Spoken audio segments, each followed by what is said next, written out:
Leeg ko, bababa sa aking At mas pag-uusapan. pinangkaya bigla yung panty ko. Mga sikretong dito mo lang mapapakinggan. Top Secrets. Top Secrets. Top Secret. Top Secrets.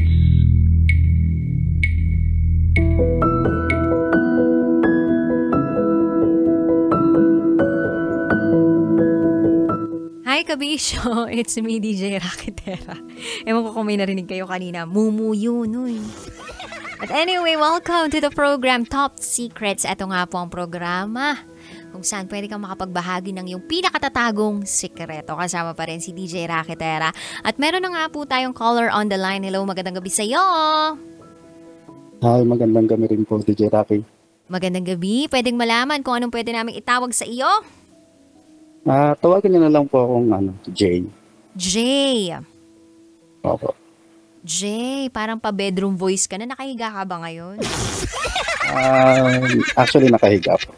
Ayun, pwede bang umupo ka kasi parang matutulog na rin kami kapag ganyan yung boses eh. Parang yan yung mga actually, ganito po.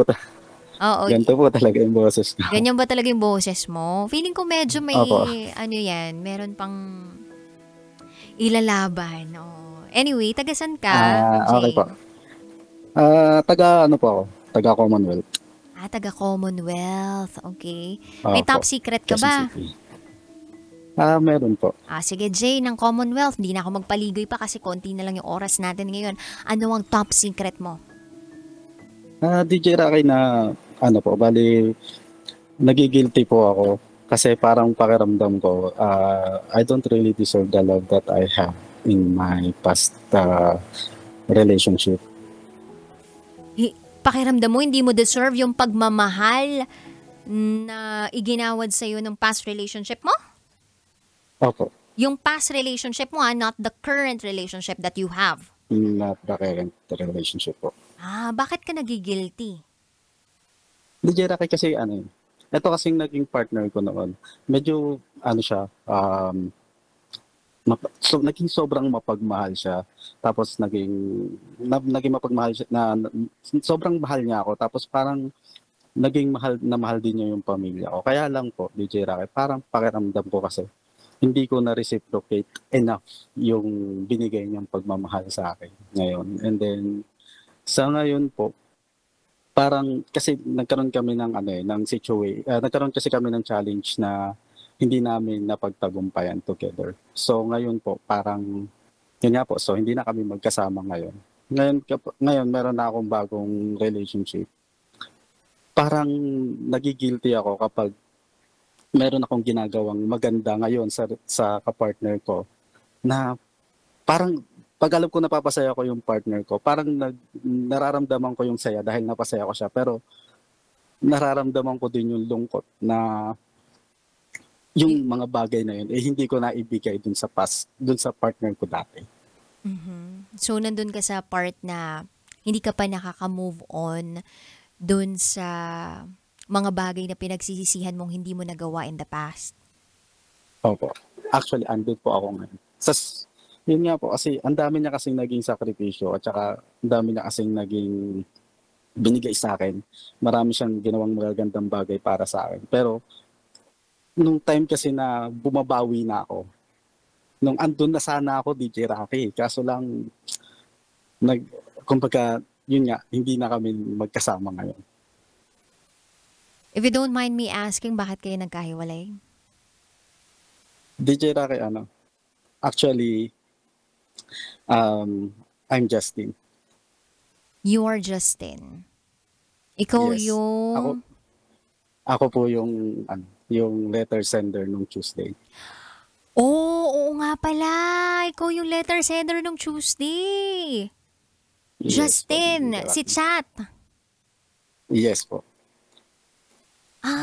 Sa mga hindi po nakakaalam, yung storya ni Justin, yun yung ng ibang bansa sa Justin para i-pursue yung career, magkaroon ng parang ipon, ganyan. Tapos etong etong kanyang jowa ay naiwan sa Pilipinas, tapos nag-agaw buhay. Si Joel po. Si Joel. Opo. Ikaw yung hindi nakauwi ng Pilipinas nung panahon na hinahanap ka.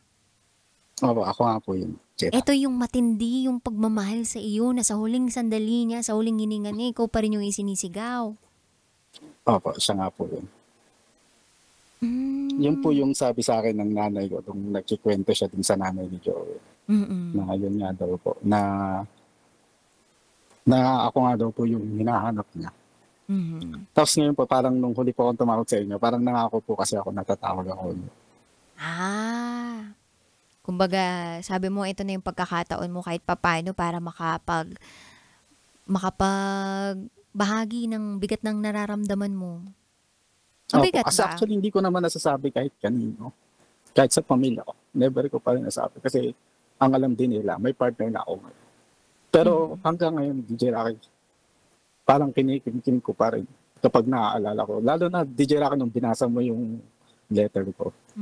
Actually, DJ Rocky, sinend ko yung letter na yun to inspire people like me na there's love, na genuine love. Merong genuine love para sa amin.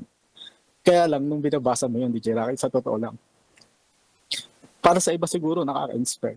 Pero nung pinapakinggan ko na binabasa mo, para akong dinudurog.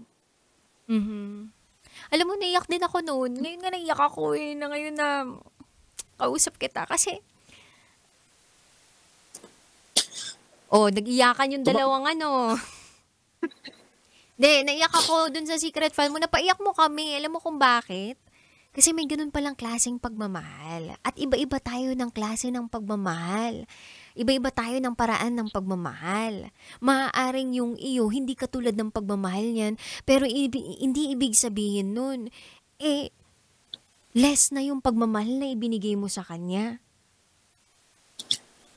Para kasi hindi dyan nung panahon na yun, parang ayaw na kasi akong umalis na sa akin. Ayaw niya na sana akong umalis. Nakiusap siya sa akin na huwag na akong umalis. Kaya lang kasi, parang inisip ko kasi yung pamilya ko. Tapos, yun nga, parang siya na naman yung ng tabi ko. And hindi, yun na pala. Parang nag-take advantage kasi ako sa pagmamahal niya na lagi lang siyang nandyan. Alam ko na nandyan lang siya. Tapos yun. Ngayon, parang pinurusyo ko yung karir ko. Parang siyempre, lahat naman tayo bilang anak, gusto natin ng magandang buhay para sa mga magulang at pamilya natin. Pero, yun nga, nung time na yun, kung alam ko lang talaga na ganun pala yung mangyayari, sana nag-stay na lang ako sa Pilipinas.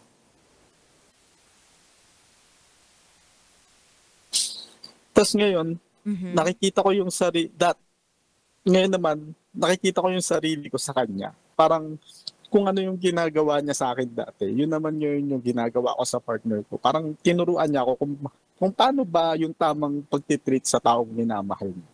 Yung ganun. Ngayon, yung nakikita ko ngayon, kaya ako nalulungkot, DJ. Kaya nabanggit ko kanina, DJ Rocky, na parang nalulungkot ako kapag napapasaya ako. Masaya ako na napapasaya ko yung partner ko. Pero nalulungkot ako in the same time. Kasi, sana kasi parang may kakayahan na ako eh. Nung time kasi na yun, nandun na sana ako, DJ Rocky. Nandun na ako eh, yung bumabawi na ako sa lahat ng ginawa niya para sa akin. Pero naputol. Alam mo yun, parang feeling ko, alam mo yung pakiramdam na parang binawi siya sa akin ni Lord. Sabi, parang hindi mo siya deserve. Parang ganun. Ganun yung feeling. Hanggang ngayon ba, yun pa rin yung nararamdaman mo na hindi mo siya deserve kaya kinuha niya agad yung taong mahal mo? Sa totoo lang, DJ Rocky, kapag nagdadasal ako, tapos siya yung naaalala ko. Kasi pag naalala ko siya, nagdadasal ako. Parang sabi ko kay Lord na, parang bakit ganun, Lord? Parang, bakit mo siya kinuha agad? Bakit? Paano nangyari? At alam ko na hindi ko na ibibigay lahat noon. Pero andun na kasi ako, Lord. Parang sinasabi ko sa Panginoon na, andun na ako parang bumabawi na ako. Di ba nga, yun nga, yung dun sa kwento ko, yung huli namin pagkikita, yung umuwi ako ng Pilipinas. Parang that time, parang andun na ako, ibinibigay ko na lahat eh. Tapos kung kailan nandun na ako, kung kailan nandun ako parang malapit sa pinaka-peak. Tapos bigla siyang nawala. Parang lahat ng plano ko, lahat ng gusto kong mangyari, hindi natupad. So ngayon, tinutupad ko siya sa current partner ko. Pero, sa tuwing may mga ginagawa akong magagandang bagay para sa partner, parang nalulungkot din ako at the same time. Yun yung naano ko na, parang laging pumapasok sa isip ko na, sana nagawa mo siya. Oo, what if nagawa ko to dati kay Joe? Ano kaya magiging reaction niya, gano'n? At gano'n. Kaya yun lang, DJ Rocky, parang gusto ko lang ilabas kasi actually, ngayon ko na lang to ulit itong mga nakarang araw nung binasa mo yung story ko. Parang kahit na masakit, inuulit-ulit ko siyang pakinggan. Kasi actually, DJ Rocky, you tell my story very well. Parang ikaw, parang istorya mo yung sinasabi mo. Kaya parang ramdam ko. Parang ako mismo yung nagkikwento. Salamat din sa pagbahagi ng secret file mo sa amin. Alam mo, ang daming na-inspire dun sa ibinahagi mo kasi ibang klase yung pagmamahal na ibinigay ni Joel para sa'yo. And alam namin na minahal mo din siya sa paraang alam mo. Siguro ito talaga yung programang naimbento, no? Sa balat ng radyo para kahit papano yung makapagpagaan ng nararamdaman ng isang tao kung hindi man makapagpagaan, at least kahit papano may avenue lang siya para mailabas kung ano man yung gusto niyang ilabas. So ngayon ba kahit papano ay hindi man gumaan, no? Kahit ba papano nakatulong kami sa sitwasyon na meron ka ngayon? Actually, DJ Rocky, parang gusto ko lang na may mapagsabihan at parang gusto ko lang na may makinig. Isang yakap na mahigpit. Yun lang naman mahigpit. yung sa akin. Isang yakap na mahigpit sa'yo.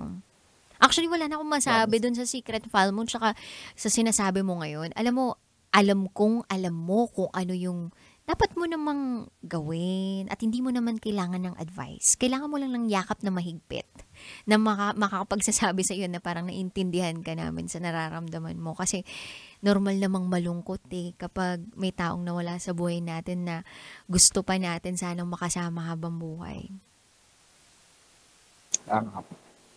Salamat po, DJ Rocky. Salamat sa lahat. Sa lahat-lahat. Actually, sa marami akong malulungkot na panahon na pag pinapakinggan kita, yung, ewan ko ba, pag malungkot ako, nagkakataon naman na nakakatawa yung Hoy, pinaiiyak mo naman ako. Ako naman yung pinaiiyak mo. Hoy, pero magko-commercial break na tayo kaya habang nabigat kami, kaya kaming magkakasama sa trabaho, bigla kami nagtatawanan. Hoy, commercial break na muna tayo. Sige. Brought to you by Paracetamol Biogesic for Kids. Mas pinagaling magpagaling versus previous formula. Sorry na, wait lang. Kailangan muna natin mag-commercial break. Okay lang po, DJ Rocky. Kailangan pa bang i-memorize yan? Love Radio Basic!